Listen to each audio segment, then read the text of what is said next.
Hey, folks, welcome back to the Pulse. It's Stephen Friday and my mic. Folks, if you've got a Mac and you got one of these newer ones, you have to have like 50 dongles. My dongle gave out on my microphone.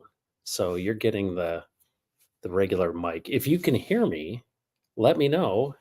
A-OK. But that's part of the delay for today. But you know what? It's Friday, May 31st. My name's Matt, the Scripto Heartbeat, and it is Stephen Friday once again. And I'm just thankful, right? It's really helpful to have something that you do every Friday at 11 a.m. This is episode number 55, even though it says 54 in the title. I didn't even update that. I've been like going, 100 miles an hour today. I'll update that later. But it's good to have you here because a big part of what we do for each other is we remind each other. So much of the scriptures that have been recorded for us talk about festivals and they talk about celebrations and all of these kind of marking of reminders, right? If you think about what is the Passover meal, it's to remind people. Because here's the interesting thing. If you've got kids, you know this. Kids think they know everything, but they don't know everything. Hey, there's something new, right? That's not anything foreign to you. But in that, just look where we are in our country today, right? We don't realize there's so many, things that we've forgotten. And it takes what? Barely a generation to forget. And so we constantly are reminding, and so much of the scriptures and so much of these reminders, and so much of the engagement with Steve was a reminder. Oh, yeah, yeah, yeah, yeah. That's how it works. And if you think about this, if the Bible were just God's going to say it one time and you better pay attention. No, Jesus said it so many different ways and so many different, and then what is it? What are we doing for each other? Sing it in a different way that in hopes you will understand.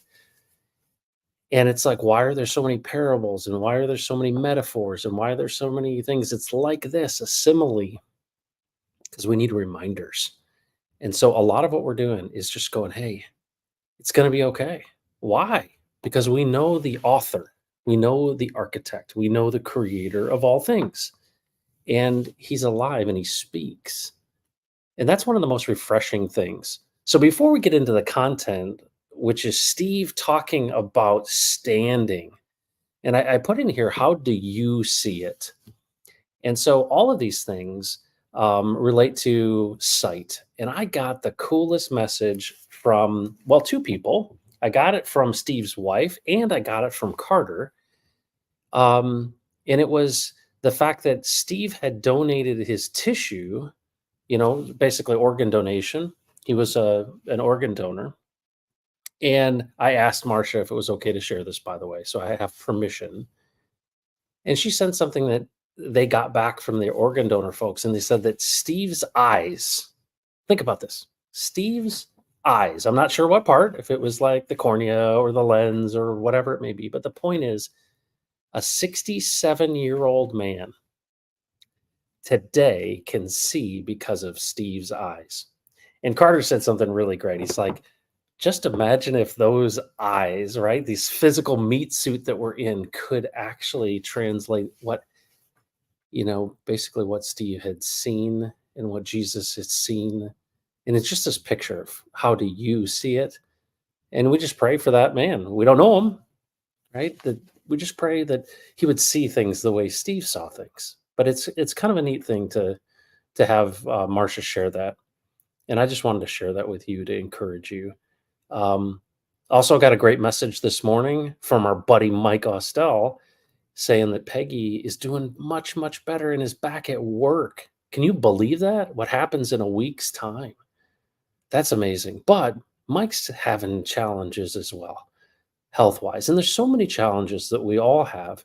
And what's so cool about this is, what if Jesus set it up so that you had to get all this prayer from all these people and assemble all these things? And if you don't have enough people and you don't have the right time and there's not, they're not doing it standing on one leg, it's not going to work. Well, that's kind of how we've treated this prayer thing. But it's so cool. How did Steve teach us? Well, if Jesus is alive and he speaks, and you can go directly to him, you can ask him, how do you see it, sir, daddy? How do you see it? How do you see this struggle, this health issue? And what's amazing is Jesus gives us perspective.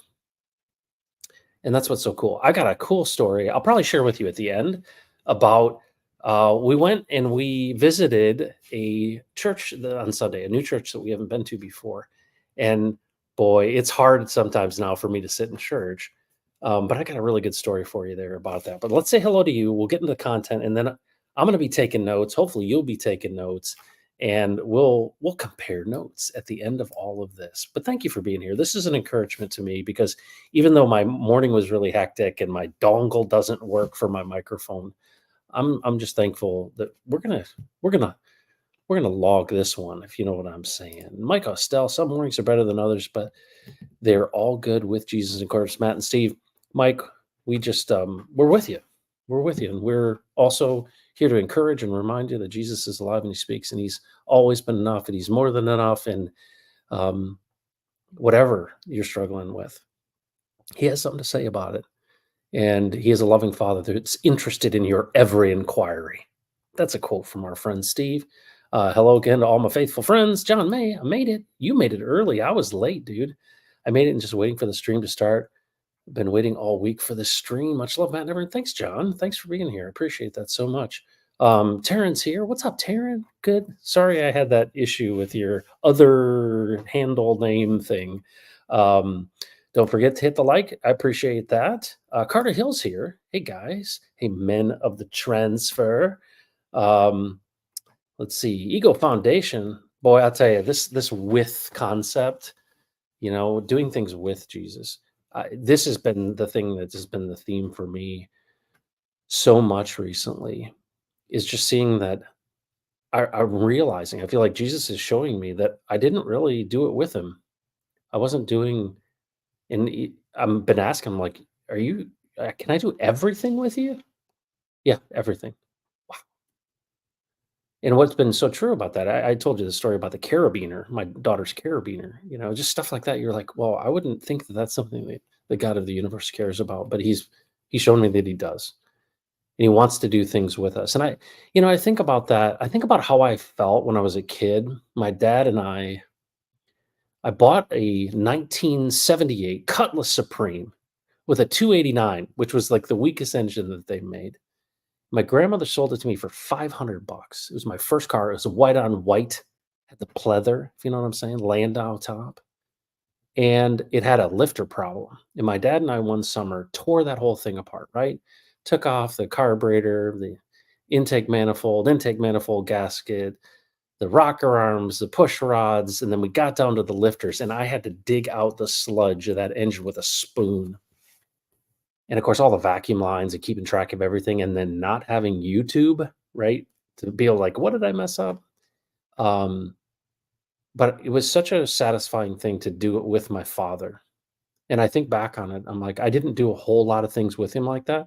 There's a couple times I'm left-handed, and I could hammer a hammer left-handed, and he had a hard time with that. So he'd be like, hey, I need your left hand.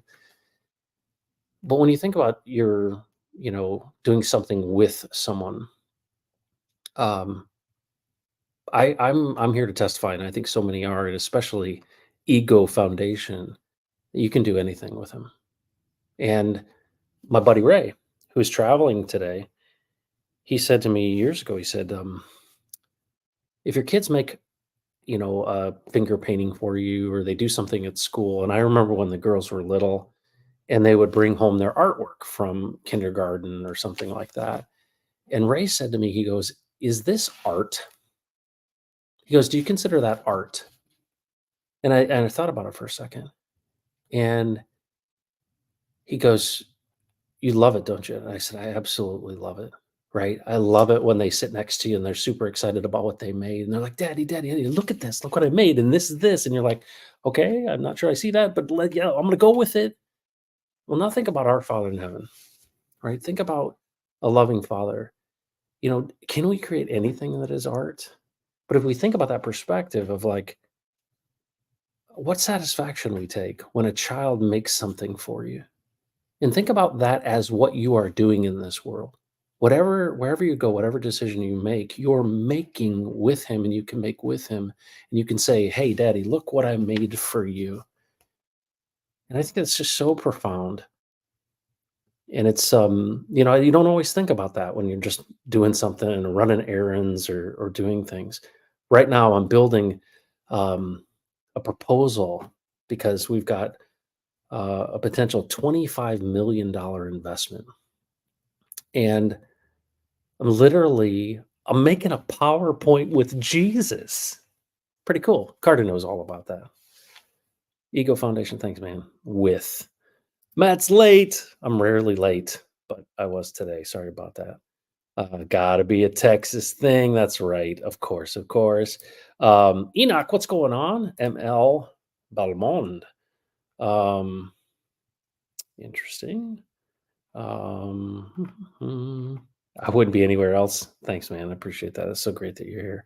Um, Sam Kemp, late arrival. So glad that you're here. Um, Anything we do apart from Jesus is sin and already dead. Everything we do with Jesus is alive because he is the only source of life. What's up? All right. So we're going to go and we're going to hear from our buddy Steve. Thanks for being here. 48 people here. This is a nice, healthy group for us to jump into this. I'm going to share this screen. This is a big section of what Steve talks about as it relates to standing. And I've been talking about this concept to a lot of people recently.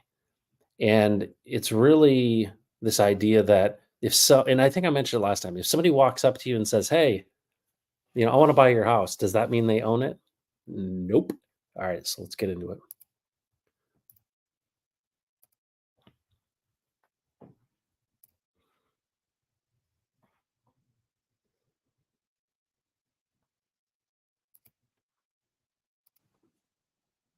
She accepted the action, right? I mean, folks, I even pause because it is still so mind blowing. What the serpent was after was standing. Yeah. See, the serpent had no standing, and we can get into the whole transaction that occurred between Satan and the serpent, and then from the serpent to Eve, and then from Eve to Adam, and then from Adam, on down to all of his posterity. But it all occurred through this mechanism of transaction. See? Now, by the way, that's exactly what was happening with Jesus in the wilderness temptation. Yes. If you are the Son of God, then command these stones to be bread. Well, what was behind that? The devil was looking for Jesus to grant to him standing. See, as one who had the authority to rule. Why? Well, and so when you say authority to rule, if he had accepted the offer, he's essentially coming up underneath the authority of Satan.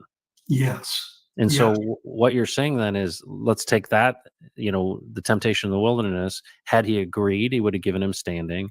And then the same thing with Eve in the garden, that she actually took the offer. And you said earlier to me, which I thought was really big, and I think an important point, is that when you have a transaction, it starts with an offer, but all an offer does is define the parties.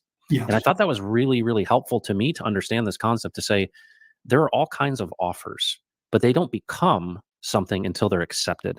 That's And exactly. that to me is really, really helpful because my whole history is in direct response fundraising. And in a direct response, we make offers. And one of the things that you know about marketing and advertising and all that is that the offer defines the responder. Yes. And so, for example, a lot of direct response offers are not advertising. They're actually very, very different. They're transactional in nature. And these offers are one to say, you have a choice. I'm giving you a choice, yes or no. Is this offer something that you would want to take? And so much of direct response marketing is to say, I'll give you something in exchange for your agreement. And what you're saying is the thing I'll give you in exchange for your agreement is standing. Now I am a part owner in this, right? I've got you. How that is such a big idea. Anyway, I just wanted to, because that blew my mind, this idea of defining the offer defines this responder, but it defines the parties in the transaction. the standing of the parties in the transaction. Well, okay, so let's take that to another step. So I come to you, I say, hey, would you like to buy my house? I didn't offer the neighbor. I didn't offer your neighbor that. Right. Right. I offered you. And so Yep. by presenting the offer, it's between you and me now, not between me and your neighbor. Yes. Okay. I just want to get that clear. Yeah. Now let's look at the standing. See, I don't have, because you've made me the offer, doesn't give me standing to offer your house to somebody else. Not yet. It does not give me the standing to pay your electric bill. Right. It does not give me the standing to actually decide when I'm going to mow your lawn or trim your hedges. It is simply an offer.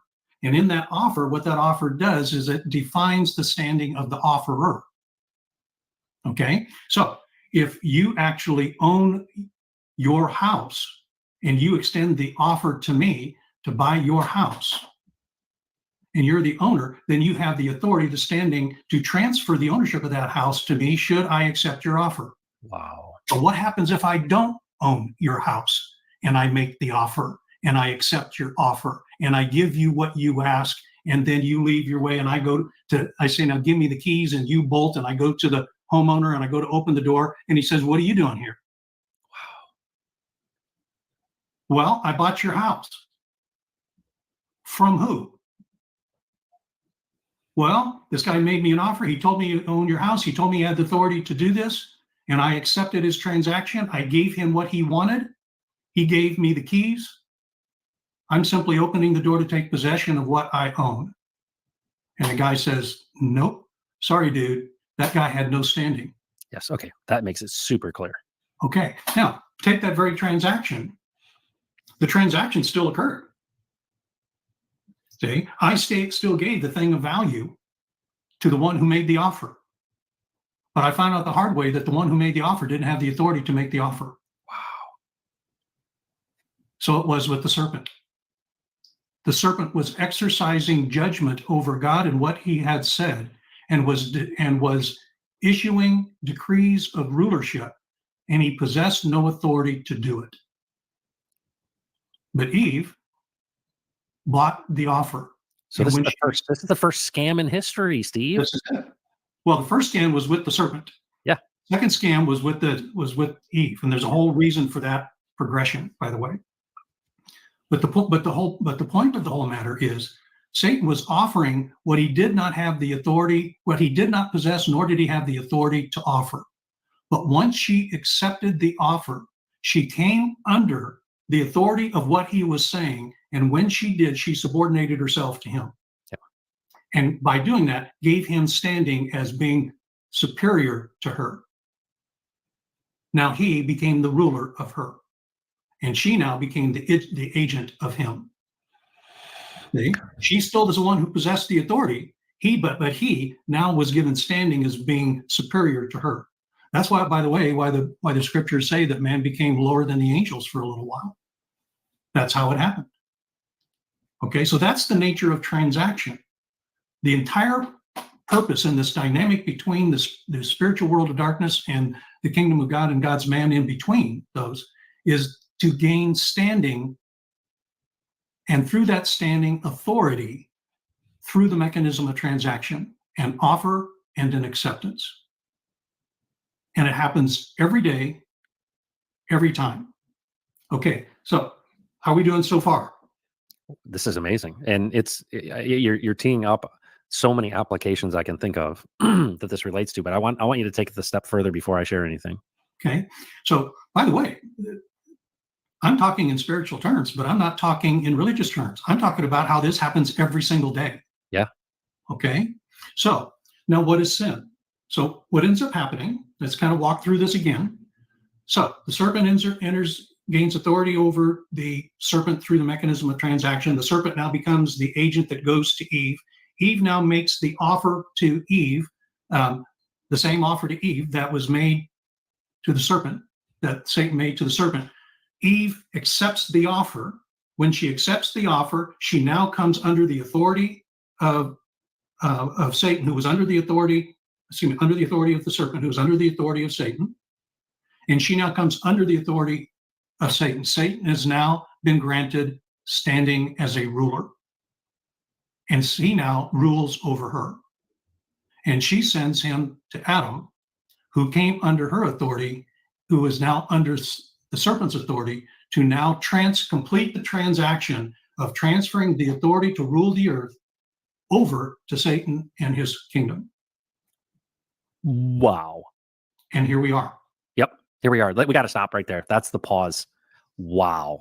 So when people talk about the fall of man, and of course I've listened to so many sermons about this, and what happened prior to it, what did the garden look like? You've asked some amazing questions like, was God aware that the serpent was there? Well, yeah, is God aware that Satan came in and did all this stuff? But what's amazing to me about this is you say, in the fullness of his nature and character, you're meant to rule. And then here's this story of the giving up of that authority, right? And saying, I'm going to come up underneath you. You're going to have standing over me. And now it makes complete sense why he would kick them out. Yes. And now you think about this idea. So one of the things that is a bit of an aside, but I think it's also helpful in this is they knew they were naked. And then we talked, I think, a couple weeks ago about how it probably took them some time to figure out fig leaves could cover their genitalia, right? You're like, I'm always fascinated with what did they cover? They covered the things that were different about them. They felt shame. They knew they were naked. And of course, I love it that the Father comes with questions, right? As if and the funny thing is as if he didn't know what was going on. But you also made this point that this was part of his plan. Yeah. And so here's the big question for me. It's hard for me in some respects to go, he intended for us to fall. Yeah. Well, what would you say to that? Help me understand that. Why did he intend for us to fall? Well, what I would say to you is that falling is part of the upside down world. Okay. He didn't intend for them to fall. He intended for them to graduate to the next level. Okay. So had they graduated to the next level, they would have said no to the offer, and they would continue to rule his creation in his nature and character with him. Well, sort of. See, the issue in what we are taught in the fall is what man had done is this dastardly deed that threw a wrench into God's plan. Right. And so this perfect plan that he had was now all screwed up because man, did the deed. Well, if that's the case, then what does that say about God? Yeah. If me as a created being can throw a wrench into his plans, then how good of a planner is he? True. See? And so no, there's something wrong. Man did not fall. Man graduated to the next level. Up to that point in time, man only knew good. Okay. He did not, he had no concept of what evil was. He only knew good. Here's another one. Okay. Jehovah says to him, in the day you eat, you will surely die. Not if you eat, but in the day you eat, you will surely die. What did dying look like to them? See, that would be like me saying to you, okay, Matt, if you do this, then you will surely pabellum. Right. What's that? I have no idea what that is. See? Well, what's pabellum? Well, pabellum is when this, that, well, what the heck is pabellum? I don't even know what pabellum is. I have no concept of what death is. No concept of what death was, no concept of what evil was, no concept of any of those things. Well, the question is, how are you going to rule with Jesus if you don't even know what evil and death are? Wow. How are you going to rule the entirety of his creation with him if you don't even know what the components of his creation are comprised of? You know what's so interesting about this? I'm going to use an analogy. Many of our friends watching, and including myself, have played a couple of video games in our day. And one of the things, when you go into a complex video game, you know what they do? You're in a lobby to begin with, and that you have to go through training in the lobby before you can go out into the world. Okay, that's just how games are created, because there's complex mechanics. There's all these things. Well, how do I forage? How do I gather things? What do I do? And you are in this lobby when you start out, and when you're new to it, to understand the context of the world that you're about to enter. Yeah. And it seems like to me, there's an analogy there that seems to fit pretty well, is that you're in this place, you have to understand that my intent is that you, and my purpose is that you will rule over all this creation. You're in a garden, and this idea of a garden seems like a kind of preserve or lobby in a way, but you're going to have to go out into this. And my intent the whole time was that you would rule with me in my nature and character. But in order to rule, you have to understand the difference between good and evil. Yes. That is mind-numbing. And life and death. Yeah. So you have to understand what contributes to life. My kingdom is a kingdom of life. If the intruder of death shows up, what are you going to do with it? Wow. Well, and then look at the temptation of Christ. Comes out and he's like, And guys, this for me is like the atomic bomb of like simplicity and complexity all in one. Yeah. And it's like, no, what did Jesus? He modeled the way for us. He Yeah. literally, here comes the tempter, right? And says, all right. And this is the same guy in the garden, Yeah. appears to him and says, all right, you're probably pretty hungry. Why don't you turn these stones into bread? No. I'm gonna interrupt you. Go. That's what we're taught. No, the word if is a word of challenge. Okay. Oh, if you are the Son of God. I see. Yeah. What you're saying. If See, you are. when you say if, what is he now requiring Jesus to do? Prove it. Prove it. Yeah. Okay. Who has the authority to demand proof? The one was standing. The one was standing. Did the devil have standing to challenge Jesus to demand that he prove who he was? Do you see how humongous that is? That hangs on the word if. That's just monumental. Yeah. Right? Because what you're doing, it's like this idea of trickery. I'm going to trick you. If you are, prove it to me so I have standing over you. It sounds very reasonable. How reasonable? You're the dude. Hey, listen, man, this is a very reasonable thing.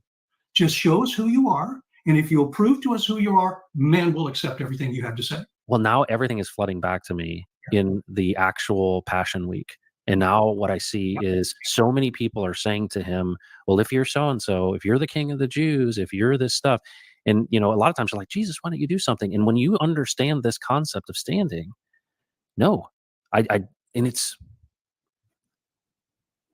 it so resonates as beautiful because, it's evidence to me too, that Jesus is exactly who he said he was. Yes. Because he's consistent throughout the whole thing. Yes. Absolutely. I mean, look what happened when the Pharisees and the religious leaders challenged him. Yeah. He never dealt with, in every instance, what they were asking him to do was to grant them standing. Okay. Through this mechanism of reaction. And so this is an entirely different element to it. But what Satan was trying to get Jesus to do in the garden was to react to the challenge. Yeah. Draw you off sides. See, because here's what happens once again. A reaction is a second action to a first action. Okay. Now we can take this right back into the garden. Yeah. We can apply it to our everyday life right here and now in the thousands of decisions you'll make in the next month, weeks, and years. It's the same game played over and over and over and over and over again. It's the mechanism of transaction. So it's an offer you're going to accept. And when you do, you grant the kingdom of darkness standing. And when it takes that standing, it now chooses to rule you because you have transferred to them the thing that's most valuable that you have, which is your authority. Oh my gosh. Okay. Whew. We made it to this spot. Oh my gosh. Okay. So let's talk about sin. So I'm going to give you probably some faulty thinking here, and you help me correct this, but this is what blew my mind. We've been taught that that sin is a sickness and that it is an ailment, and it's almost like you are crippled with it. Yeah. Okay. What I've come to understand here in the last week or so is that if I understand sin in the terms of transaction, and I think of these things as a series of things, I then think about very practical things, right? Yeah. So me in my flesh, having this ability to choose between good and evil, I'm wandering around this place, whether I'm considering God in all of this or not. I'm very tempted to go my own way, and here comes an offer. Yeah. And so rather than saying and thinking that sin is just some goop that I swim in, it's no, these offers are made to you all the time. And I think about this as it relates to porn, a very big one for men.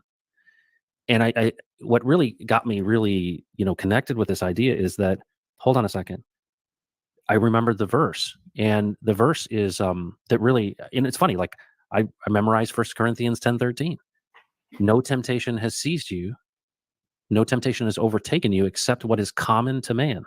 And God is faithful. He will not let you be tempted beyond what you can bear. But when you are tempted, he will also provide a way out so that you may or can endure it. There's something so big, because I'd memorized that long ago. And now to think about it in these terms, Jesus is there. If you are who you say you are, turn these stones into bread. And he says, nope, I live by every word that comes out. Man does not live on bread alone, but out of every word that comes out of the mouth of God. And I stick myself in that situation now, and I say, hold on. Okay, if no temptation has seized me except what is common to man, then these things are known. They're common. And so if they're common, and there is the promise that you can stand up underneath them and that there is a way out, that what you said about ruling with Jesus and his nature and character is saying no to those offers. Yes. Yes. Now let's go back into the garden. Yes, absolutely. See, what we have been told about sin has nothing to do with what sin is. The consequence for sin, as we've been told, has nothing to do with the consequence of sin. I mean, it is all a manipulation and a redefinition that when you pause to unpack it, it is absolute nonsense at its core. But because we have accepted it as true, we accept it as the truth. And so we abide by it. So now let's go back into the garden. Okay. The vision of the Father was that his man would rule his creation with him in the fullness of his nature and character. So what was the sin that Eve committed? Accepting the offer? Okay. She accepted the offer. How did she accept the offer? By giving away standing and her authority. Yeah. Isn't this fascinating? We don't even know. Yeah, I'm making sure I don't get it wrong too, Steve. Well, hey, listen, don't be afraid because I got them all wrong too. So I've got a 0 on my test with Jesus too. So don't worry about it. Okay. But see, voicing these things that we're taught, even when we say them, we don't really know what they mean. Yeah. Okay. Yeah, we can say that she ate of the tree, and the standard fare is because she disobeyed God. Right. Okay. Well, how did she disobey God? How did she do it? Well, she ate of the tree when he told him not to. No.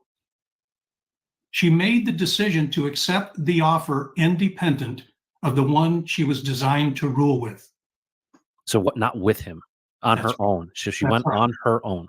Yes, that's exactly right. The serpent was telling her everything, was engaging in this conversation. And the first thing the serpent did was the serpent took a position of authority that it did not possess. And it began to lay out who God was and what he meant. Those are prerogatives of rulership. And instead of her saying, okay, let's pause a second. Jehovah, what do you think about this? Yeah. I'm getting this offer to eat from the tree that you said not to eat from. You said I was going to die if I did this. Have no clue what dying is. This guy is telling me not only am I not going to die, I'm going to be like the Elohim if I do it. Father, what do you say about that? Jehovah, what's up? Is this dude for real? I've been asking a lot of questions about this. I'm not quite sure how to handle this part of my responsibility. I got a lot of pressures that are coming against me. I got to do a few of these things. And this is the idea, the thought, the concept that's coming to me. See, for us, it's not the serpent crawling up or standing up in front of us and starting to yak with us. It is the self inside of us talking with us that's making us think it's our thoughts of reason that are occurring. And so what we do is we reason our way out of it and say, okay, let's do that. Sin is not the action. The sin is the attitude to act apart from God. Okay, that needs to be said again too. Sin is not the action. It is the attitude to act apart from God. Wow. I am equipped to make my decisions on my own. I don't need your input until I call on you. Guess what? That's sin. Well, now, I mean, I keep coming back to this. If you are who you are, turn the stones into bread. Yeah. And it's just, I mean, the meaning of this, and then you think about, I just get overwhelmed by the grace of all of this because Yes. when Jesus comes, there's so much that he shares. Yes. There's so much modeling that he provides. And it's almost like, I know you're stupid. I'm going to share this with you 50 different ways from Sunday. Yeah. And I'm going to basically establish the same thing over and over and over again. And hopefully you get it through your thick skull. And still we don't, right? Yeah. But it's amazing to me because what you've said this all along, and this is what I've understood as we've kind of journeyed on this, is that it's surprisingly simple. It is so simple. It's mind-blowingly simple. Well, and I think also, don't you think the work of Satan is to make it seem complex by the creations of man and all that stuff is like, it's all the stuff that gets in the way. And you know what's really, I've said this so many times, I feel like we're called, my grandmother said, he's always been enough. Yeah. And what she meant by that was exactly what you're talking about. Yeah. That literally journeying with him daily, considering and saying, all right, I do nothing apart from you. You're the only one who has authority over me. I'm listening to you. guide my steps. You know, what do you think about this? I like the way you do it. You're like, hey man, what do you think about this? And you're like considering it. And then I think about the scriptures like hold every thought captive.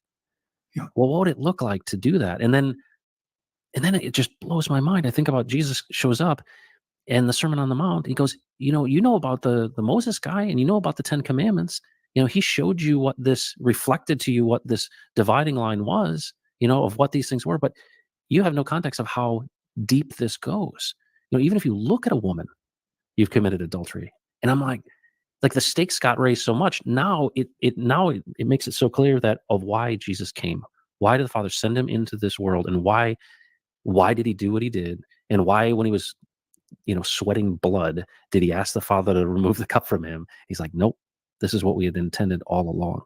And I think the thing that is so revolutionary about this is so many people in their efforts to try to work for God and do something for God have set up all kinds of gates and barriers that stand in between, the ultimate middleman. And what's so amazing to me, Steve, is that this is a crypto channel. And the very nature of what we're talking about is this idea of decentralization and going direct. You know, in this Hex and Pulse and Texan and PulseX world, we talk about immutability. And we talk about it's just you and the contract. You hold the keys. You have authority over your keys. Don't give your keys to someone else. If you give them to centralized exchanges, you lose everything. And it says, no, you have the sovereign ownership of these keys, which is a really interesting, you know, dynamic. And if you want to engage with this Hex contract, it's just you and the contract. And it's immutable. There are no admin keys and no counterparty involved in this. And it resonates so much with me that this very picture of the things that are happening in very natural sense of the reordering of the financial system are a reflection of the creation at its core purpose, of that so many people are telling you and distracting you with essentially being a middleman. And what I love about our friendship and all this stuff, that's every single time you tell me, ask him yourself. It's beautiful, man. It is so beautiful. Well, it is so astoundingly simple when you get back to the fundamentals. Yeah. Okay. The Father's vision is that we would rule his creation with him in the fullness of his nature and character, so that his nature and character is fully developed in us, because that is the foundation upon which we rule with him. Okay. Well, okay, I want to do that. I have no idea how to do that, Lord. Well, don't worry about that. Just follow me. I'll get it done. You know what it reminds me of apprenticeship. Yeah. And so let's say, you know, I like to watch people make stuff, right?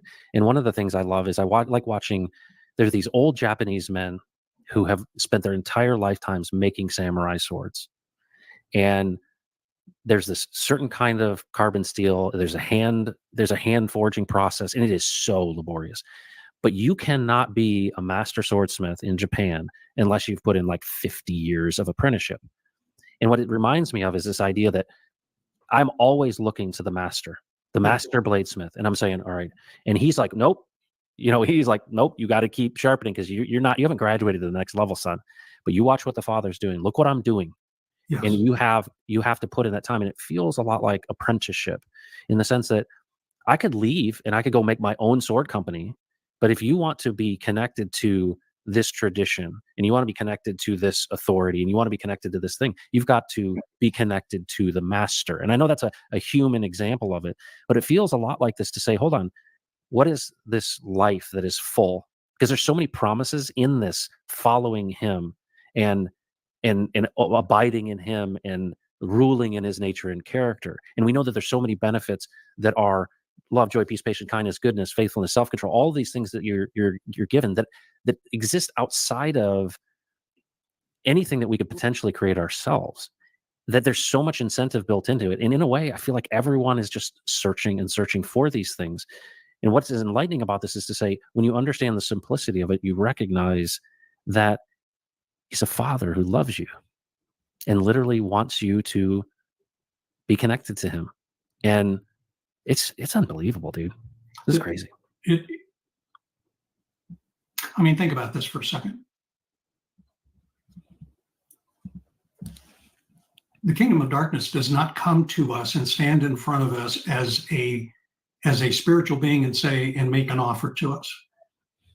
What it does is it speaks to us through our thoughts, through the self thoughts, through the ideas of others, through the broadcast concepts that are in front of us. And so it starts imparting ideas in our minds that we then start to act on. And there's a whole process by which that occurs, but that's the simplicity of it. Once we begin to act on it all by our own, we have now committed what the kingdom of God considers sin. Sin is nothing more than choosing to act independently from God. That's all it is. Okay? I have decided to act on my own, apart from you, Father, and so that's what I'm going to do. So right. let me ask you this question then. What about the 10 Commandments? Okay. Oh, yeah. So just let me just dissect it, because I don't mean it just in general. I mean it very specifically.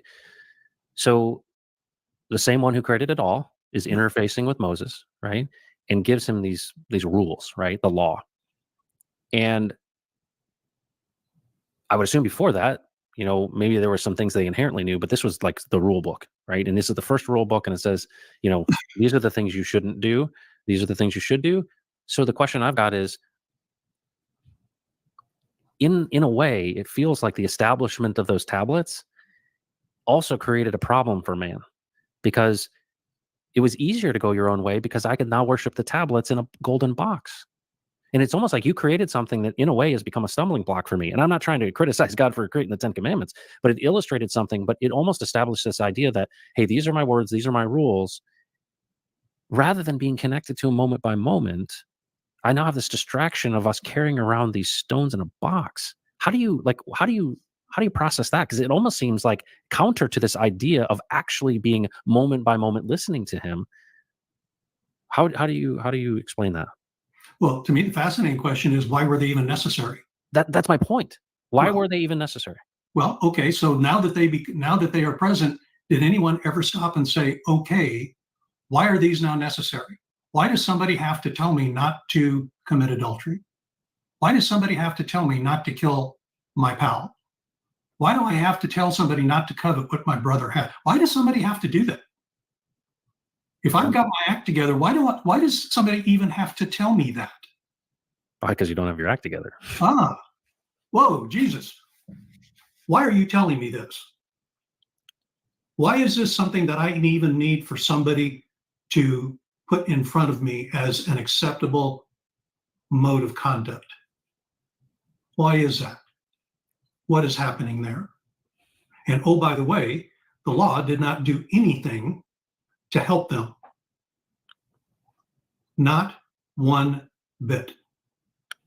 All it did was another example of, it doesn't matter what you do. If you do it apart from me, you will end up in the same spot every single time. By the way, weren't the Pharisees of Jesus' day spotless when it came to the requirements of the law? Well, yeah, look at Paul, Hebrew among Hebrews. Yeah. Were they void and absent of sin just because they kept all the rules of the law? Wow.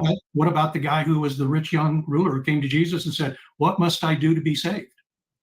Well, go and do what the law says. I've done every bit of this around the time I was a youth. From the time I was a kid, I've done it all. Well, then why do you think that you need to be saved then? What is it that's going on inside you that's causing you to know, when everybody else will consider that you are spotless before God in your conduct and behavior? What is it that's going on inside you? Jesus says, okay, here's what you do.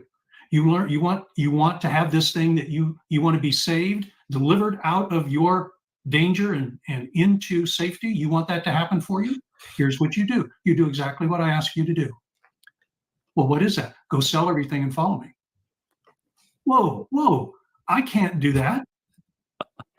Now you know why you think you need to be saved. Yeah. It's right there in front of you. And yet you can't see it. Do you want to see it? Wow. See? So all of this, virtually every bit of it, is what the game is designed to achieve.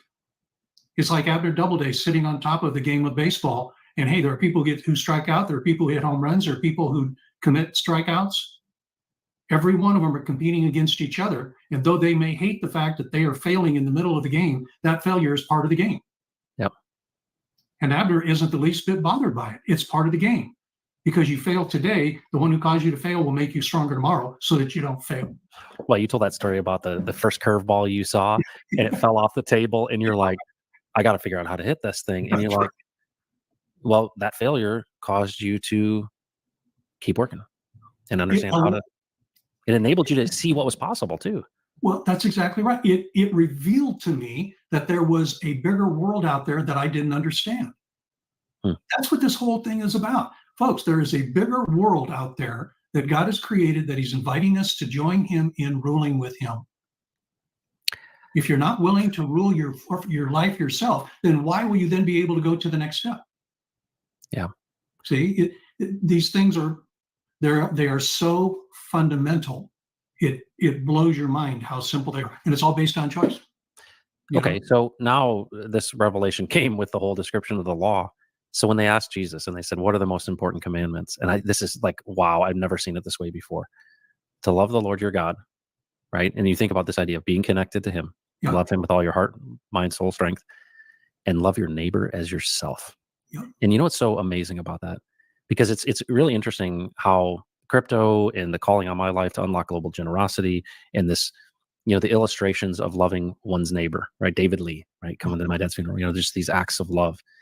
And to think that how amazing to understand, because what it does is it works on like 50 different levels. Okay, what does it mean to love the Lord your God with all your heart, mind, soul, and strength? Well, what we've just defined is it's easy, it's simple. And you said, really, I think one of the first times we ever met, you said, you can ask God himself, you can ask Jesus himself, show me and teach me how to hear from you. Yeah.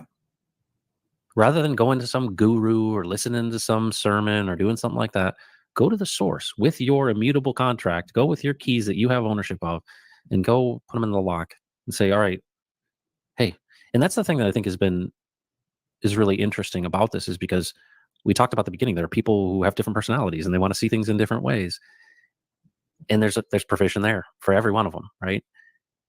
But the correlation between loving God and loving each other, it makes me think about this idea of you and I are sons, right? So we are made in his image, conformed to his likeness. You're investing your time and energy and effort to help me along. I'm coming to this understanding, and it's blowing my mind to the fullness of the joy that can be in walking with him and doing this life with him. And it's just it's amazing, because the concept of sin that we're talking about here, if I start seeing things, and I practice it this week, if I see these things as offers being made, it's almost like we constantly are repeating the same thing that Eve dealt with. Yeah. Like every single moment where, it could be, so I'm going to illustrate like a litany of things. So I could ask Jesus, hey, I've got diabetes. I've got some challenges health-wise. What do you think about that? Or on the other hand, I could say, well, I feel a lot better when I drink a lot of alcohol. I feel a lot better when I take some drugs and pills. I feel better when I hallucinate on mushrooms. I feel a lot better when I, cheat on my wife or do whatever it is, And then you think about these as offers to satiate this pain, rather than going to the source and saying, hey, because he wants to deal with the core, right? He wants to deal with the foundation and fundamental things within us. But it's like there's so much corruption. You talked about lawlessness in this world, and I talk about it in terms of financial world and, all of these things that are pushing back on us, and everyone wants to control us and everything. And when you apply this filter and you think about it this simply, the one who is prowling around trying to devour us, same one that was in the garden, and this constant offer and constant offer and constant offer. And in a way created such ineffectiveness in us because it's been such a distraction. And, now I think about this idea of, you're not an accident. What taught in school, over billions and billions of years, you came out of the ooze and accidentally tripped and fell into who you are. And it's like, well, that's one of the biggest lies that could ever have been told. But out of that lie comes so many other things, because it's like, well, now I think about the guys who are like, you need to be an alpha male, man. You need to go out there and manifest it yourself, man. Like, you can do this, like step on people's heads. And the very core nature of going it on your own, you can do some things. I can plow some ground. I can do some things in this structure and framework of creation, but it's always leaving me wanting, and it doesn't fulfill this. And it's like, it's and it's amazing that it all points back to the same place. And it's almost like in some respects, you're helping me avoid a lot of future pain by thinking in terms of holding each thought captive with Jesus, walking with him, asking him about every step of the way, and resting in him and saying, okay, you've got this. Then this is a big like crisis for me. Steve, I talk about changing the world. Richard Hart talks about changing the world. People in the Compassion Cartel, they're like, we got all this money, we're going to change the world. I got to stop saying that. Yeah. Well, on one hand, you could say he has already changed the world. Yes. But the secondary piece of this is that if he's speaking and he's out front and he is the shepherd and we recognize his voice, that what we're doing is we're following him as he changes the world. Yeah. Because going our own way is, look what I'm going to do. I'm going to give money to these people and I'm going to do this thing. You can't do anything apart from me. And in fact, if you do it apart from me, it's sin. And I go, so hold on. Is this life that is full and pressed down and overflowing as simple as literally following you moment by moment and asking you for the guidance and help, and that you will literally redeem everything in my life and direct a path, and ultimately thy kingdom come on earth as it is in heaven? Is this actually the unlocking of it? Is actually, in some respects, like, stay in your lane, bro. Like, in a way, it's like, know your place, but also recognize that I'm a father who loves you and will provide for you. And it blows my mind that he would provide for us in the midst of us going our own way. Yeah. Because I feel like I go, now that I think about it, I'm like, I go my own way all the time. And he's still patient with me. And why would he like guide my steps and all this? Is it because before the beginning of time, before the creation of time, these things were planned out?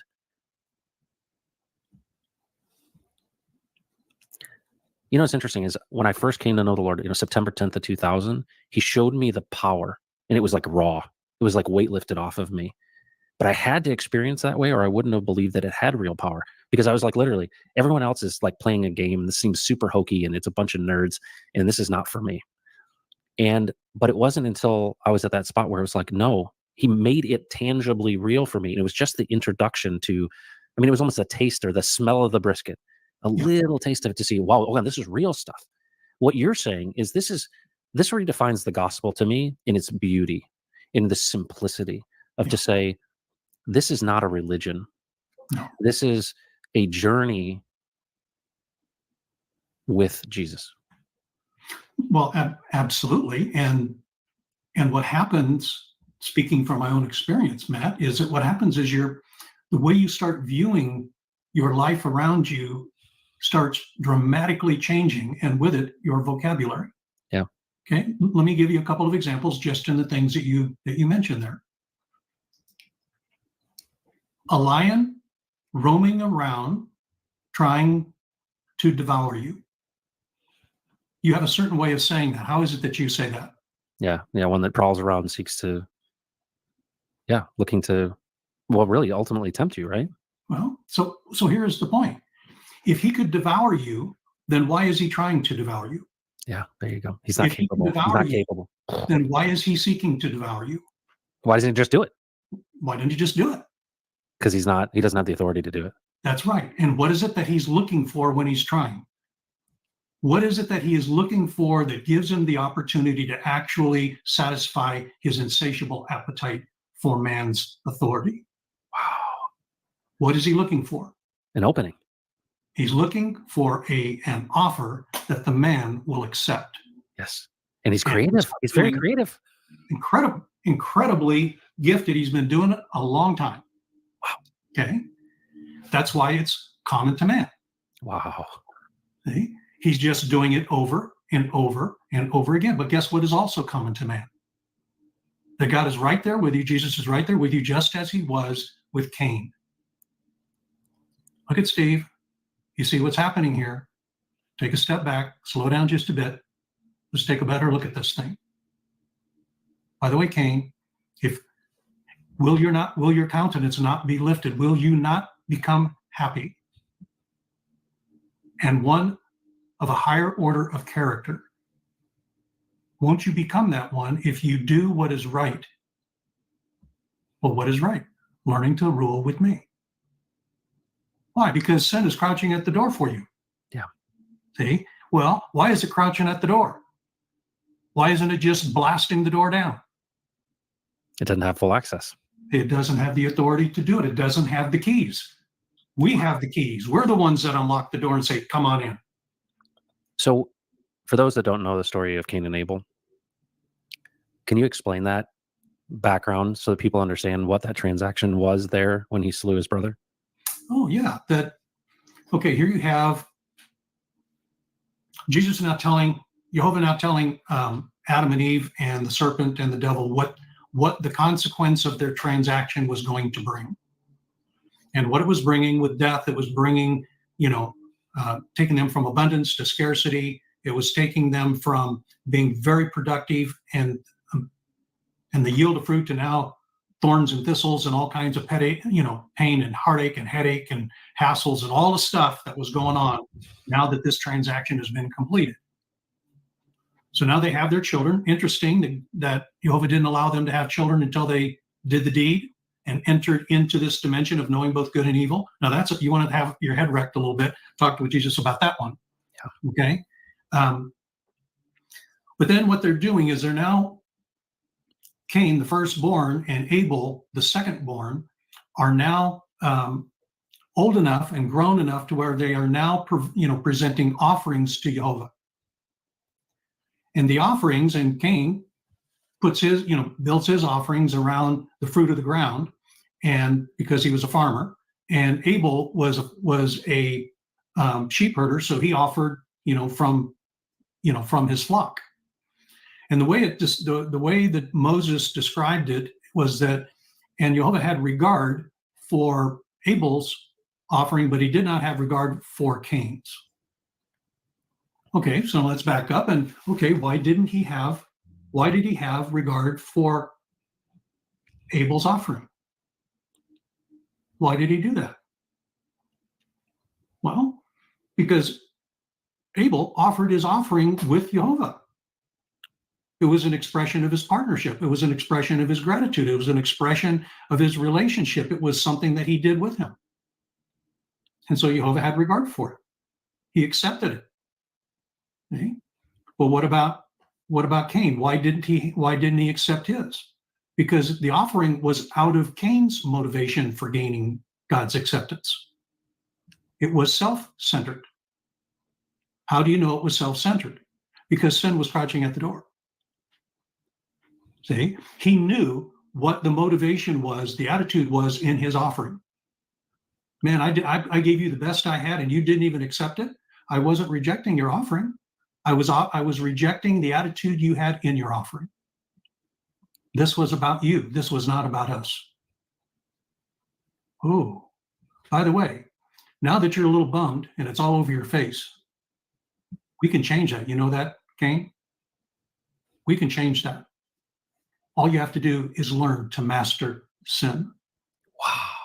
The propensity to think, to act, to decide apart from me. Start learning to live with me, and all of that changes for you. And he kills his brother. What's your choice, Cain? Isn't it fascinating that Jehovah did not intercept Cain's choice? Yep. Why?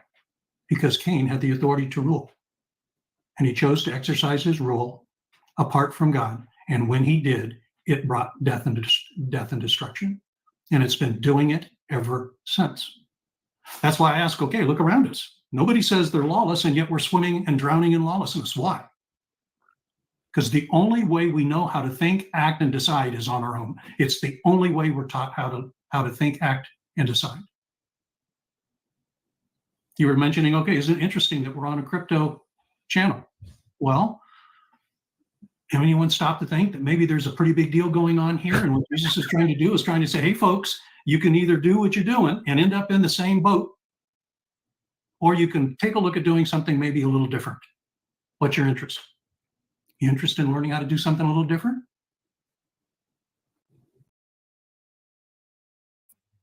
Wow. Oh my gosh. I have to tell you a story, folks. I mean, this is crazy. This is amazing.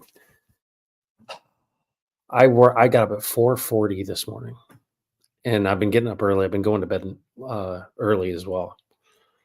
and there was a big storm that came through this morning, and I just got up and I started working on this project, and I worked up till like 30 minutes before the stream. And on the way in, I had listened to a number of things, and I was asking Jesus, "Hey, what should I share today on Right Side Up?"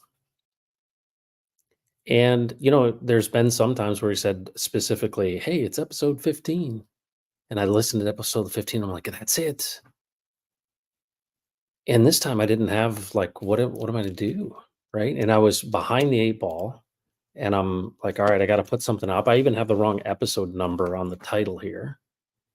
And I didn't have the dongle for my thing, and I'm like, "Oh, man, this isn't gonna have the right audio." But I'm like, "I'm doing this." And so I wrote, "How do you see it?" And you'll notice in the description, there's no clip, right? There's no clip that I put in there. I usually have a clip that I've listened to previously in the week, and I'm like, "This is what we're gonna do." And what was amazing, this is just it blows my mind. You know, I have a whole full page of notes from that, because that's really the first time I've listened to it again. And I'm just stunned. I was stunned then and I'm stunned now. And it's kind of overwhelming, to be completely honest with you. One, the simplicity of it, but two, that I've missed it for so long. And then three, that Carter would come to a Texan meetup and he bring his friend with him. That's how I met Steve. And literally, like, this is the crazy part about this. I wasn't following Jesus. I mean, now I even watch this. I'm like, am I doing it now? Am I following you moment by moment? I talk about it. Am I going my own way? And I shake his hand, and I can hear like the intonation of his voice. If you ever met Steve in person, I mean, he's got an interesting voice there. The microphone doesn't do it justice. There's something unique about his vocal quality. And I recognized it as unique and really very like kind of soothing, right?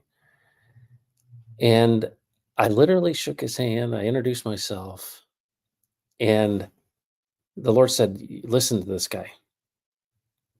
I'm like, "All right." I said, "Is he an angel?" That's what I said to him in my head. I literally said that. I was like, "Is he an angel? Like, are we entertaining angels here?" I don't know the answer to that one, but I'll tell you, the messenger of who Steve, like how God used him and how he continues to through this stuff. I mean, I hope it has value for you. It has tremendous value to me. And it makes me question a lot of things, and I think that that's part of what it's supposed to do. Like, really, like, having almost this crisis of crypto, right? That right at the end there. We're so used to and we're so taught to go our own way. Like, I think about this, just the very nature of praying, like, "Man, I really need this. Hey, Jesus, can you give me this thing? Hey, can you give me the lottery numbers? Because that would really solve my problem." Why doesn't he give you the lottery numbers? Because if he did, you'd go your own way with it. I mean, just like the prodigal son, like, "I want my inheritance now."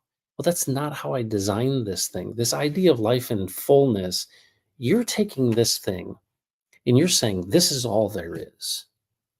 Because you don't understand what it means after this. You don't understand. You just see what's in front of you, which, I mean, I get it. I really do get it. We do live in a physical world. But this whole story of all this stuff is to tell you that there's way more here. There's way more here than you see. I mean, just think about visible light in and of itself. We can only see like this narrow band. And here is all of this insight. But I think what's the biggest thing for me is, you think the Bible's good? I mean, and pretty much the majority of Christendom has camped out and given their authority to a book. When what that book is saying is, "I'm right here. I'm right here. Like, I'm right here." And Steve said it a bunch of times. He's like, a new kid moves in down the street, and you see him out there, he's down the way, and you want to meet the kid. And So you stop and you go, you know what? I'm going to go to the bookstore and find a book that's written about him. No, go introduce yourself. You go meet him. And what's amazing is it like sounds almost stupid, right? Like, well, no, you wouldn't stop and go find a book about him and read the book before you met him, or that would suffice as meeting him. But that's what we have told ourselves. We basically said, hey. And then when you get into this whole transaction and standing stuff, I mean, it's so powerful because the simplicity of it is ultimately there's a purpose in the creation that we would rule with him in the fullness of his nature and character. Well, what is that fullness of nature and character? We got to ask him what it is. And Jesus modeled that, right? I don't do anything apart from God. I do what he shows me, what he's doing. Man does not live on bread alone, but out of every word that comes out of the mouth of God. This idea of I'm going to model to you total dependence and connection with our Father, the Creator. And it's really hard to imagine, but we build our systems the same way. Think about this. Think about what ChatGPT is. Okay, what is AI right now? And I always thought it was really weird when I first heard about AI that it's a chatbot. I was like, that's so weird. I thought AI was going to be like a robot. No, it's like a chatbot. That seems weird. But now I get it. It's like, well, what do we want? Well, we create because we're made in the image of God. And what do we create? We create these idols. We create these things that are apart from him. We're like, well, if we only had an oracle, or if I only had somebody who was like a psychic, well, if I only had this like thing that would give me answers that had all of human knowledge in it, well, then I could go my way a lot better. And if you think about it, he's a father that's sitting there and says like, man, like I got you covered. And then, everything kind of rushes back to me of like, hey, it's not falling apart. It's falling in place. This whole thing. And think about like, what is pleasing to the Lord, right? Delight in the Lord and he will give you the desires of your heart. What does it mean to delight in the Lord? But to follow him. And he will give you the desires and they will match his desires, his plan, according to what he has provisioned for you. Play that hand you're dealt. And then it wrecks you because you realize and recognize that I've been planning all these ways to go my own way. You're doing it too. You're like, oh yeah, I'm going to do this and I'm going to do that. Oh, are you really? Man plans these things in his heart, but the Lord guides the steps. And you go, well, we treat it as like it's like this thing that's unknowable and that we've got to kind of like guess. So I got a story for you. My family and I went to a new church on Sunday. It was great. I liked it was great. Great people and all that. But we're pretty much in rural part of Central Texas. And the pastor was doing the sermon that they were doing was on Daniel 2. And if you know Daniel 2, this is the story of Nebuchadnezzar. And basically, Nebuchadnezzar basically is the boss. He's the king. And he has this dream. And he's like, somebody's got to interpret this dream for me. And he's got all these wise men, right? Seers and sorcerers and all these people. And he's like, if you guys can't tell me what this is, I'm going to kill you. And in the process of rounding up these people to kill them because they couldn't, tell them what the dream meant, what did Daniel do? So Daniel had 3 buddies. And those 3 buddies were the ones that, it's amazing when you drill into this. And here I am listening to this sermon. And I'm like, oh, he's about to land this plane. It's going to be great. He never landed the plane. And here's what happened. And it's just, when you see it, you can't unsee it. Daniel and his buddies are like, all right, the king needs he needs this dream interpreted. And what's amazing, if you actually look at what happened, we treat the prophets as if they are different than us, right? Oh, that's the prophet. You know what it actually says that Daniel and his buddies did? They asked God himself.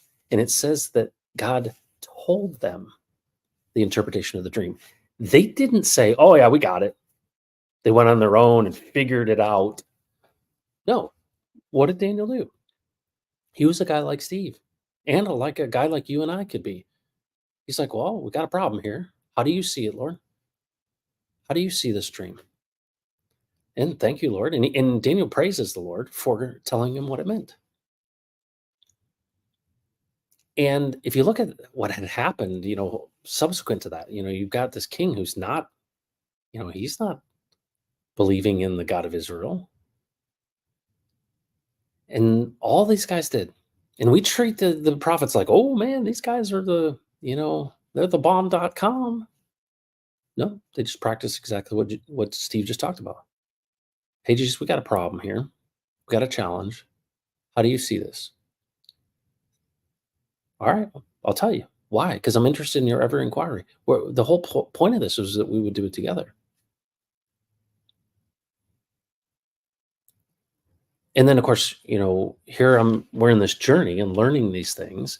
And I come to you and I go, yeah, my daughter needed a carabiner. And I was like, I don't know where this thing is. Hey, Jesus, where's the carabiner? And he told me it's on your golf bag. I'm like, how does that work? Is that really, are you actually interested in that stuff? Because I've treated you like you're really far away and you don't care about little things. You only care about big things, like somebody being sick or something. Well, that's faulty thinking. Well, what is life and to have life full? Well, then why would someone lie and say that Jesus is a historical figure? And why would someone lie and say, you need to come under the authority of the book, under the Bible? I'm not saying the Bible's not helpful. It's a great reminder, but it's a testament to the things that he said. He's still speaking, folks. Told me where the carabiner was. I mean, I got story after story of that. And if you think about that, like, you're getting it, Matt. You're getting it. So sin isn't like, well, sin is sodomy. Like, and that's basically, I mean, like, I could just put that into, well, there it is. Sin is murder. No, why would Jesus come? Like, the Sermon on the Mount is like, no, even if you look at her, like, it's this whole, like, raising the stakes beyond, like, you could possibly imagine. And it's like, no, this is you going your own way, apart from me, because it's not my plan. My plan is that we would do this together. And to think that this is the thing that was at the very, very beginning, and all of these, we've been taught so many faulty things. And the number one faulty lie is that he's not alive and he doesn't speak.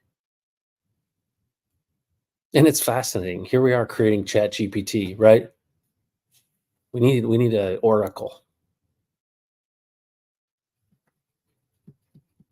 We're not alone, folks. We see very, very dimly. And that's what's so interesting about what are the benefits? What's the whole point of this thing? If he created us to rule with him in the fullness of his nature and character, and at that very beginning, he made a great point. Oh my gosh, Steve basically said that Eve, she could have stopped for a second. But that means I could stop for a second and you could stop for a second and back up from the thing and go, hey, Lord, how do you see this? And here's the crazy part. I named this stream without knowing that this was the content. How do you see it? That's the number one question. The number one question of all that we should be asking. We should stop. We should pause. We should back up and say, how do you see this? And the funniest part about this, and it's not really funny, but it's kind of funny. I got the call or a text from Marcia and said, Steve had a heart attack and we're in the operating room. He was going to get a stent. It's like as routine as it comes, right? Angioplasty. And of course, I hear the story after the fact of the memorial service that, yeah, he's like, well, and what was Steve doing? He paused for a second, patiently stopped, and probably asked the Lord, how do you see this pain in my chest? And of course, he was really good at that. And that's the really interesting thing, is that when you have that perspective, and this is something that Steve cultivated all of his life, is that as you practice working and walking with Jesus, death is not the end, it's the reward, because he shows you what is eternal. Those are the only things that survive. It's not your name on a building because you gave $10 million to the university.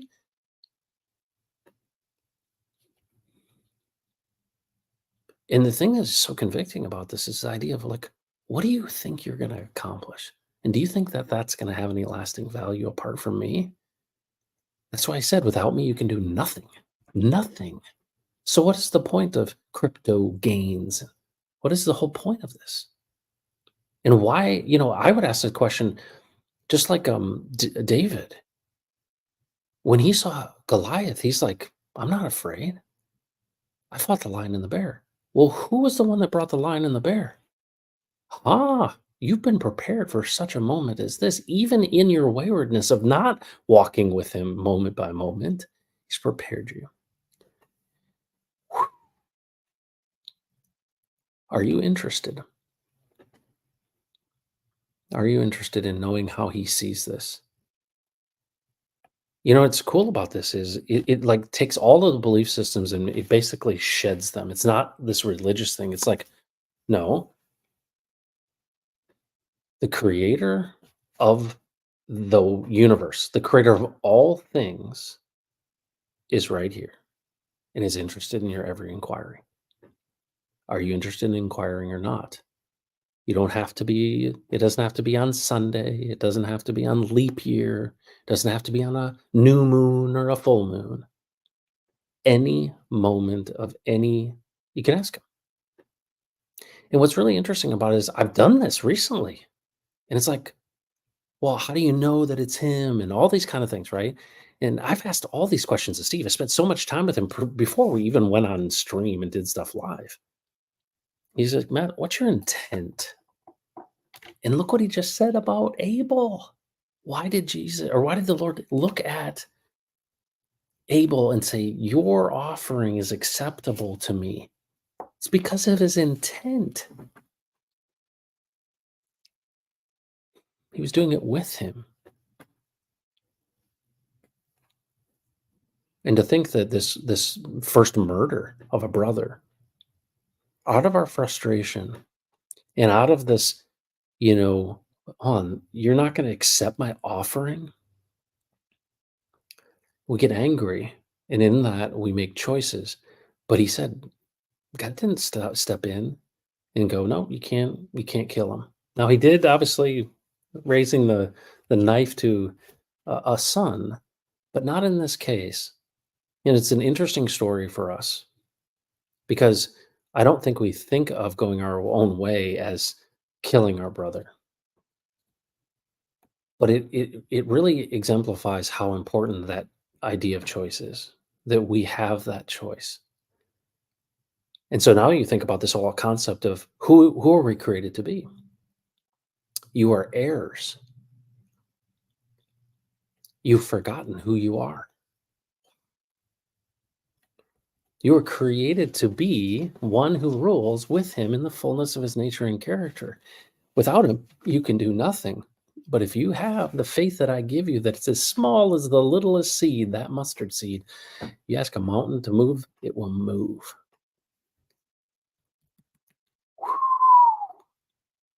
And I think what we're trying to do is we're trying to move mountains ourselves.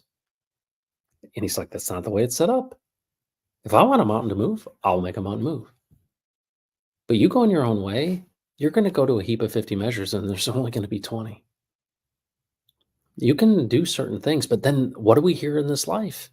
Right? You got to go get yours, manifest it, be alpha male, or whatever it means, right? It's you grabbing the bull by the horns, because the overarching lie is you're alone. You're an accident. Over billions of years, you evolved into this Cro-Magnon man to Neanderthal, and then you were like Homo sapiens. It's a huge lie. But what does it do? It perpetuates this idea of you just going it alone. You got to figure it out. That's really the message of the world. Got limited time, figure it out, get yours, enjoy it while you can, because when it's over, the lights go out and it's nothing. That's not what it says. That's not what he says.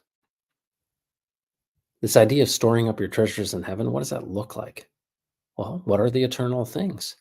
It ain't crypto, folks. It ain't money. It ain't gold.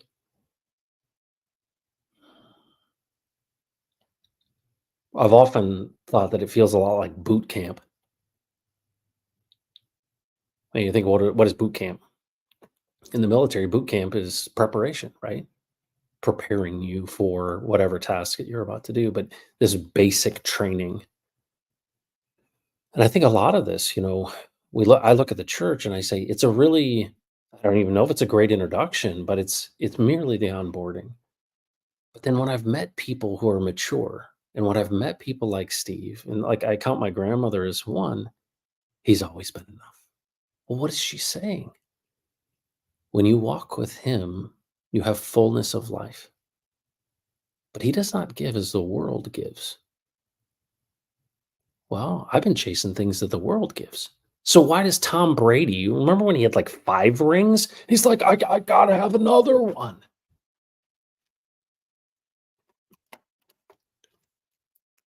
Well, and you think about all these people that have power. What is this whole thing of the elites and everything that's going on? People they want to hang on to it. But that's the thing, that's the lie, right? This is what the enemy will promise you. If you give me my authority, or give me your authority, I'll give you power. And what does that do? It hoards and it lords. And that's where control and all these things come from. And so what's really amazing is when Steve talked about the transfer, it's a transfer of you and me. It's a transfer of the man, because we're a choice away.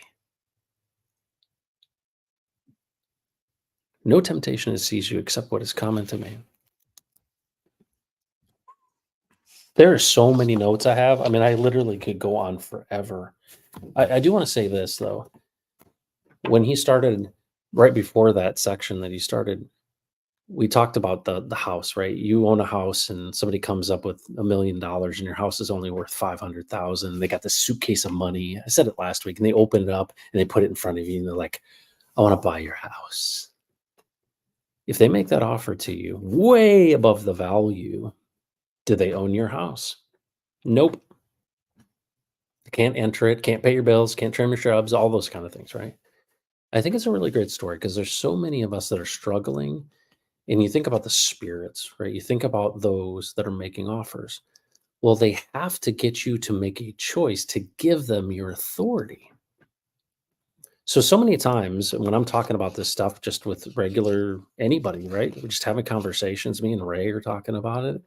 It's like, if they were so strong, they would destroy us, right? They would devour us. Why are they crouching at the door? This is the whole thing. It's this birthright. It's this authority that they want.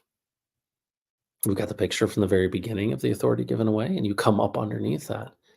And then you just think about the whole system of all of these things. And you realize, what's the language in this world? You need to come under the authority of the Bible, or you need to come under the authority of the Constitution. No. We created the Constitution. It's at the consent of the governed. And so it's so appropriate that this is called Right Side Up, because this whole world is upside down and we're feeding it with our authority. We're feeding it. We're adding energy to it. It's really convicting, because here's the thing. You may really want something. You're like, I want this thing to be resolved, or I want this. And it could be very serious stuff in your mind, right? I want this ailment to go away. I want this pain to go away. I want this broken relationship to be mended. I want this wayward child to come home. I want all of these things. Pause, back up a second, and ask him, how do you see this? And it's interesting. Consider it pure joy, brothers, when facing troubles of many kinds. What? Consider it pure joy. So you got a plan? Yeah, Matt, it's not falling apart, it's falling in place. Huh. I think the beauty of this, I've told stories about how literally the spirits say to me, like, you should kill yourself. You should just run the car into the embankment. Make it quick. And I've literally had to say, Jesus, you're the only one who has authority to speak to me. Satan, you have no standing here. Steve got to the point where he's like, all right, you got anything of value for me? If not, beat it. I love that. I love it. And it's the same thing. We act as if we're lower than the angels, that we have no power to stand up underneath this. Well, with him, we do. And it's like, well, how do you determine between these two? How do I know if Jesus is speaking? Well, one, ask him to teach you how to hear him. Two, inquire. And don't like hesitate. There's nothing too small. And then it goes back to that story of what Ray said to me. Your kids come back from kindergarten with finger painting and you can barely make out what it is. And they've got a story to tell you. And like, Daddy, I made this for you. And you're like, oh my gosh, that's so great. You made it for me. And you love that child so much. You're like, okay, well, tell me about it. You're not running to the Louvre or putting it on eBay. And that's what Ray said to me. He goes, Matt, is it art? It's the same thing. It's the same thing. We have a Father who loves us. And we bring things to him and we say, what do you see? How do you see this, Father? How do you see this one who is saying to me that you said that we couldn't eat from this thing? And he's saying that, you won't surely die. What is death? But what the lie is that he's far away or dead. And I assure you he's not. And Steve assured me he's not. Because you just practice this stuff. And that's the thing. It's like, well, we need a miracle.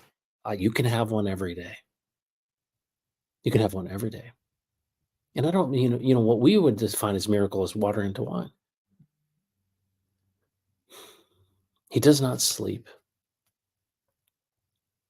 And it's blowing my mind. It's amazing. So I go back to this church, right? So I think about this church and this Daniel 2 story. And I was waiting for this pastor to say, folks, Jesus is alive and he speaks. And just like the prophet Daniel and his buddies, Meshach, Shadrach, and Abednego, asked him, hey, we don't know what this means, but you do. How do you see this dream of this King Nebuchadnezzar? Thanks, Dad. Sounds like you've got work for us to do. And they go to the king and they tell him the story about gold, about silver, about bronze, and about iron and clay. And here's the coolest thing, and this is the thing I just wish you would have shared. The whole story of that is these kingdoms that come and go. And you could get into detail about what each one of those kingdoms were: gold and silver and bronze and clay mixed with iron. But he says there's a kingdom that will never pass away. So go to the front of your Bible, and it starts in a garden. And then you go to the end of it, Revelation 22, and you go, it finishes in a city. Okay, so there's this arc from garden to city. And what's interesting about it is the city represented of the kingdom of God. And of course, here's Daniel, right, with this vision and this dream that Nebuchadnezzar sees. And it's like all these things will fail, but there is one that will never fail. And this is the kingdom. And it's really interesting to me, and I wish you would have said this, is the same God who spoke to Daniel is available and going, hey, I'm right here.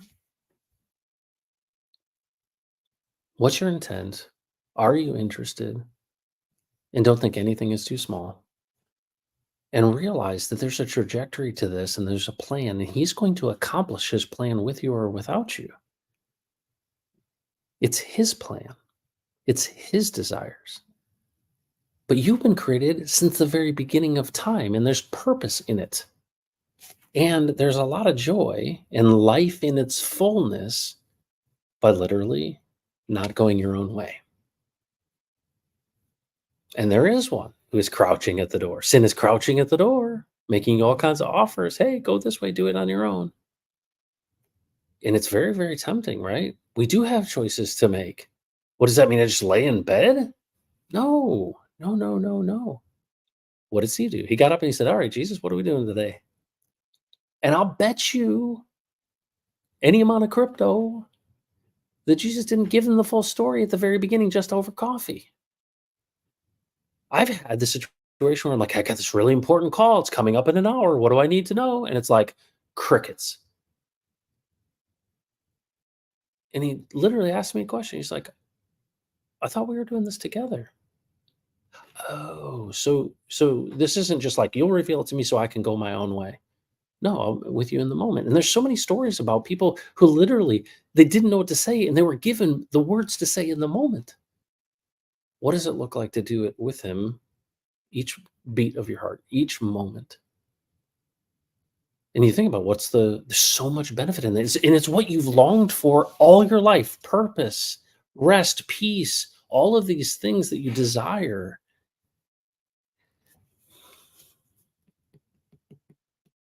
There's a lot of noise. There's a lot of noise.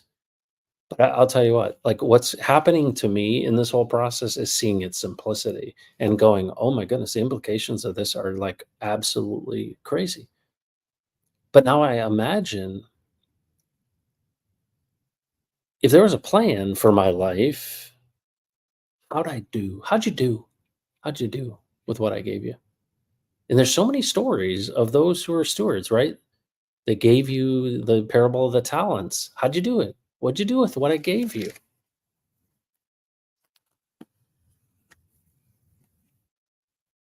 I mean, it's just crazy. We could go for 3 hours. Wow. Okay, last thing. I made these notes.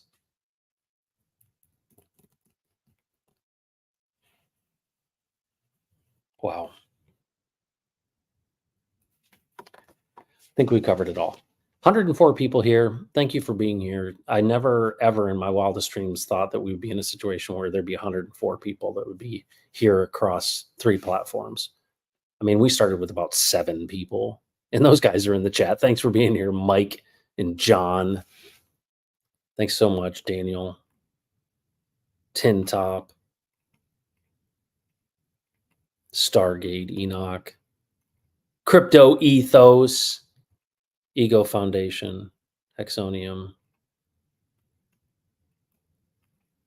Mike Ostel, Hex Glenn, Degen Hexagon, Taryn, Carter Hill, Sam Camp.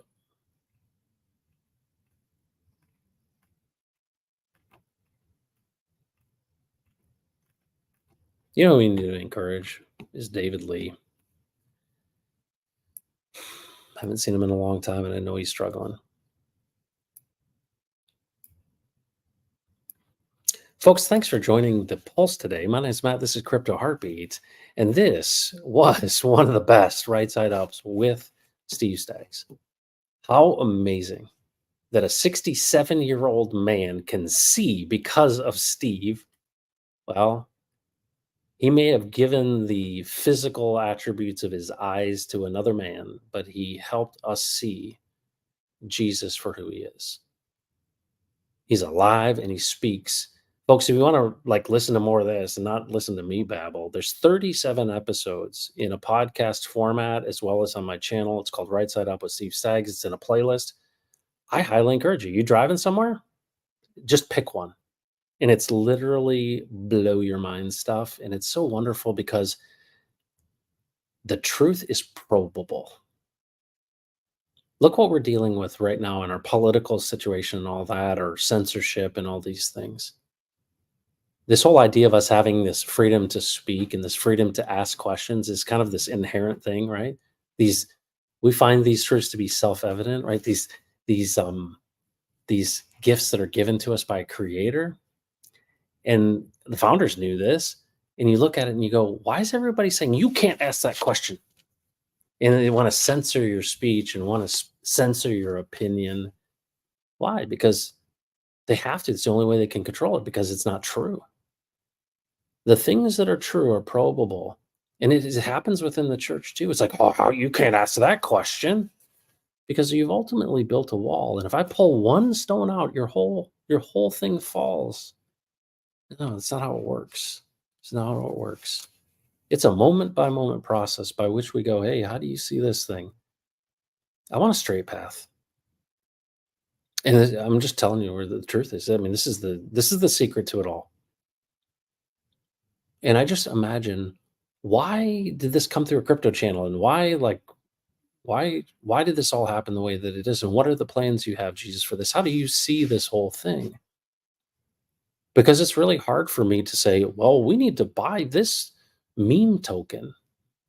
Well, it's within this upside down system. No, we need to be looking at all right, Jesus, how do you see crypto? What is it in your nature and character? What is it in your kingdom? How do you see it as a tool? How would we animate it in the fullness of your nature and character? Well, I look around and I look at creation and it's abundant, folks. All right. Does that mean it's abundant in money for you? Well, there's something really interesting in this: loving the Lord your God with all your heart, mind, soul, and strength, and loving your neighbor as yourself. Care and concern and thoughtfulness for others. Love at the core. I really appreciate you listening to this. It's a huge encouragement to me. I thought at some point in time I would just be talking to myself, and maybe Mike Ostell would hang out with me for a little bit. Folks, take care of yourself. Have a great weekend. And don't mess with Texas. Take care, everybody.